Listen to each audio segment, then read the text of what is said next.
Jälle saab midagi tasuta, jess. Nende mikrofoni sain kuulata, ma sain vaadata, mida nad parasjagu teevad enda arvutis. Ma vajutasin sinna, aga midagi justkui ei juhtunud.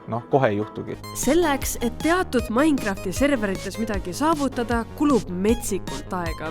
Aga see tähendab ka seda, et on leiutatud igasuguseid häkke või moode, mis aitavad sul kuidagi võita või lihtsalt mängu lõbusamaks teha.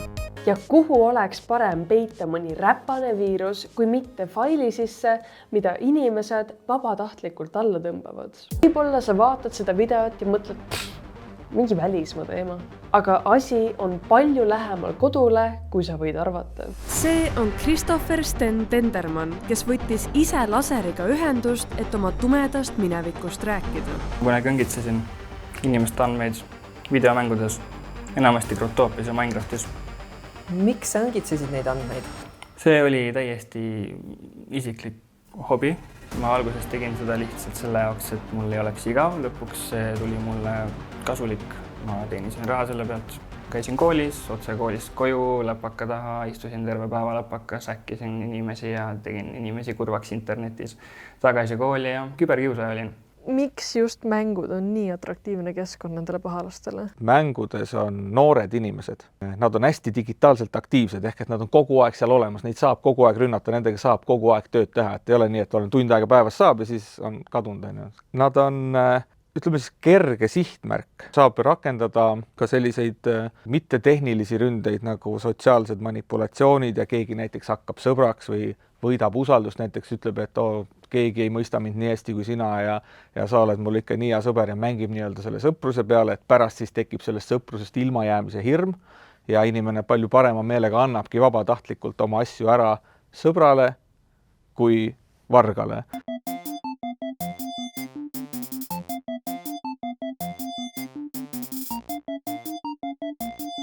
Roblox on populaarne online mänguplatvorm, kus väga suur osa mängust tegelikult keerleb ümber Robuxite ehk mänguvaluuta. Sellega saab osta endale avatari, riideid ja teatud mängudes elusid, boonuseid ja nii edasi. Vaata seda, kas sa usaldaksid seda veebilehte? Muidugi, mitte miski selle juures ei karju viirus. Võib-olla sina ei vajutaks selliste asjade peale ja ei laeks midagi alla. Aga me peame arvesse võtma, et Roblox on mäng, kus 40% mängijatest on alla 13-aastased. Ehk see on korralik kullaauk pahalaste jaoks. Oletame, et sa täidad kõik vajalikud lahtrid ära ja laed alla, mis iganes sul palutakse. Pean kahjuks ütlema, et tasuta Robloxe sa siit ei saa. Küll aga sisestab see su arvutisse viiruse, mis jällegi varastab kõik võimalikud andmed ära ja lisaks lisab sellise asja nagu keyloggeri. See ründaja saab teada täpselt, kuhu sa mida sisestad, eks sinu paroolid, sinu pangaandmed, nii edasi, eks, mida sa kuhugi klaviatuuri pealt sisestad. Aga on ka kangemaid asju, on täitsa sellised kaugelt käivitatavad troojad, mida saabki siis käivitada ja kogu arvuti üle kontrolli võtta. Saab kaamera käima panna, saab siis vestlusi, pilti filmida. Nendel krattidel on ikkagi, kuna neil on eesmärk saada oma ohvri käest nii palju kätte kui vähegi võimalik, siis nad ei ründa ju kohe, sa klikid ja kohe midagi juhtub. Kohe ei juhtu mitte midagi, sa isegi ei tea, et sa valesse kohta klikkisid. Nad siis hakkavad jälgima, kes sa oled, kui mihukesed ligipääsud sul on, äkki sul on arvutisse sisestatud vanemate krediitkaardi andmed on ju, tundub, rohkem kätte ei saa ja siis nad käivitavad oma selle ründe lõpuks. Aga mida sa nägid, mis nagu kõige rohkem üllatas sind, kui sa sinna arvutitesse said? Kui rumalalt inimesed enda andmeid internetis jagavad, on lihtsalt mõned andmed, mis peaksid kuuluma delikaatsete andmete hulka ja inimesed ei saa sellest aru. Telefoninumber, kodune aadress ja muu siuke asi, mida ma võin avalikult internetist üles otsida. Miks sa arvad, et need hästi peidus peaks olema? Kui ma leian inimese, kelle kohta ma tahaksin hakata andmeid koguma, siis ma juba tean, kus ta elab. Nii et kui ma tean, kus ta elab, siis ma saan hakata oma voliliselt lihtsalt teda jälitama ja jälitamine on juba seaduse vastane kuritegu. Räägin teile ühe tõsiselt hea loo. Unustasin ära, et mulle pidi Telia tehnik koju tulema. Aga mul peaks siin kohe date hakkama. Ta sai kohe aru, et pole aega raisata ja oli valmis ammu enne Maria saabumist. Telial on ikka tõsiselt asjalikud tehnikud.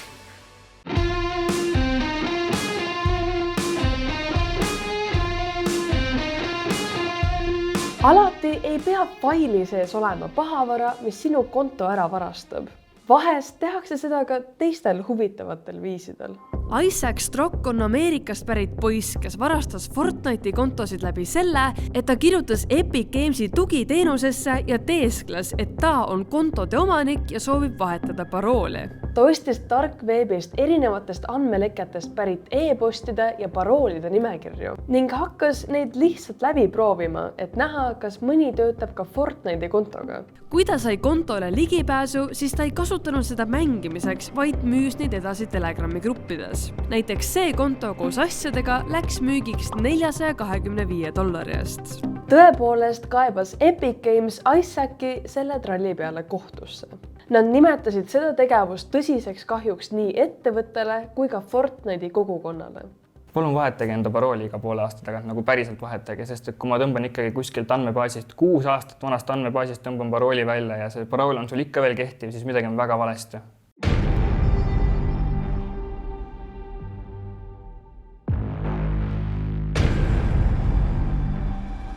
Counter-Strike ise on tasuta mäng, aga inimesed ostavad mängusiseseid skinne ehk põhimõtteliselt relvadele kosmeetilist välimust. Need skinnid võivad maksta paar senti või mitu miljonit eurot.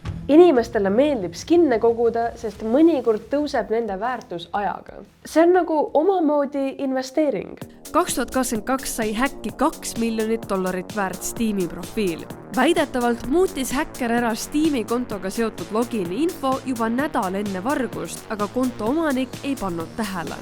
Pärast vargust müüs ta pool graamist maha ja teise poole saatis enda kontole. 2021 tahtis üks mängija maha müüa enda nuga, mis oli tol hetkel väärt umbes $1400. Pärast huvilise leidmist jõudsid nad kokkuleppele, et ostja maksab $180 ette. Ja siis, kui nuga on ostja kontole saadetud, maksab ta ülejäänud $1220. Kahjuks tehing kunagi lõpuni ei jõudnudki. Ostja maksis $180 ja kadus nuaga ära. See ei olnud mingi häkk ega skeem, vaid lihtsalt labane pettus. Aga siin läheb asi huvitavaks. Esimest korda Tšehhi ajaloos pöörduti sellise murega politsei poole. Politsei alustas kriminaalmenetluse ja kui pettur kinni püütakse, siis ootab teda ees kuni 8 aastat vanglakaristust. Me kahjuks ei tea, kas pettur tabati või mitte, kuid see juhtum tõestab, et see on lihtsalt mäng, ei kehti enam ammu. Digitaalne vara võib väga kiiresti muutuda päris kriminaalmenetluseks päris elus. Minust tehti ka avalik Facebooki postitus omal ajal, kui ma seda asja tegin ja vahele jäin. Peale seda ma vahetasin sotsiaalmeedias oma nime ära ja olin 7 aastat vale nime all. Ja praegu see, millega sa esined, see on su õige nimi või? See on minu õige nimi ja see praegu ma arvan, et te näitate kõigile niikuinii seda nime, nii et ma vahet ei ole. Miks sa oled otsustanud nii-öelda kapist välja tulla? Ma ei ole halb inimene, mul tuli moraal ette lihtsalt. Ma ütlen ausalt, mul on oskusi, mida ma saaksin kasutada otstarblikult ära. Ma arvan, et ma suudaksin enda oskustega väga palju pettusi ära hoida. Ma arvan, et inimesed väga palju säästaksid oma raha. Ja ma ei tea, ma ei ole halb inimene.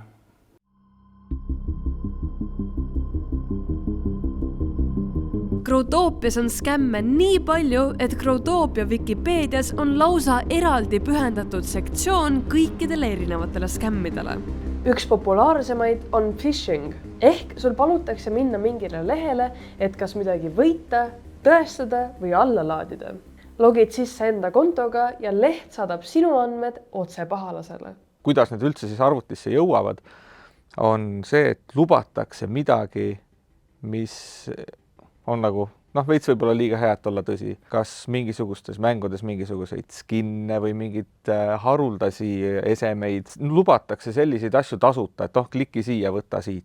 Tegelikult see on mingisuguse kratileht, kellele siis annad oma logini, oma nime ja parooli. Loomulikult sellega ta saab siis seni, kuni sina seal lehel valid omale nii-öelda tasuta asju, tema juba logib sinu kontole sisse ja kannab kõik need väärtuslikud asjad sealt välja, eks ju. Samuti meelitatakse mängijaid ka loosimängudesse, kus palutakse sisse logida taaskord veidrale veebilehele, et nad saaksid sulle kenasti anda mängusiseseid esemeid. Ja kahjuks inimesed vabatahtlikult sisestavad sinna oma andmed. Mida sa siis küsisid seal Growtopias?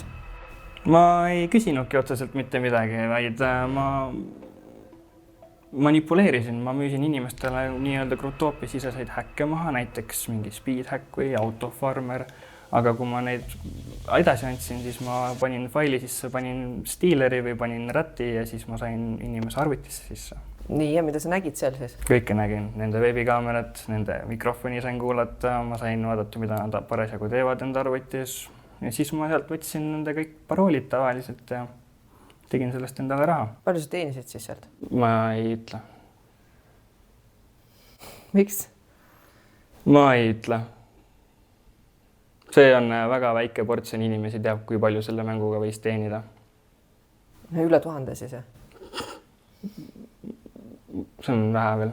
Ja noored on ju harjunud tegelikult sellega, et nad otsivad võimalusi, kuidas midagi tasuta saab. Et see, et midagi tasuta jagatakse, see on hästi levinud ja sellepärast on hästi lihtne seda ka petta, et tasuta siit jälle sa hakkad mõtlema, jälle saab midagi tasuta, jess.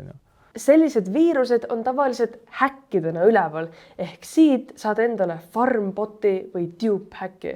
Arvestades seda, et selle häki loomine võtab ressurssi, võtab aega, teadmisi, siis keegi teeb seda selle jaoks, et selle pealt kasu teenida. Nagu öeldakse, et kui sa ei maksa kauba eest, siis sa oled kaup.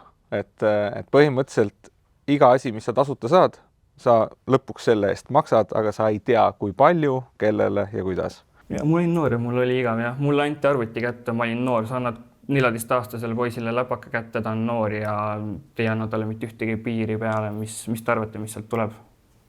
Ja ütleme, et ma astusin ikka ämbrisse on ja nii väga tahtsin seda Growtopia, mingit farmhäkki. Arvuti läheb aeglasemaks, ma ei tea, midagi hakkab toimuma. Kas mul on kuidagi võimalik seda viirust üldse ära saada niimoodi, et ma peaksin, ilma et ma peaksin terve arvuti formatima?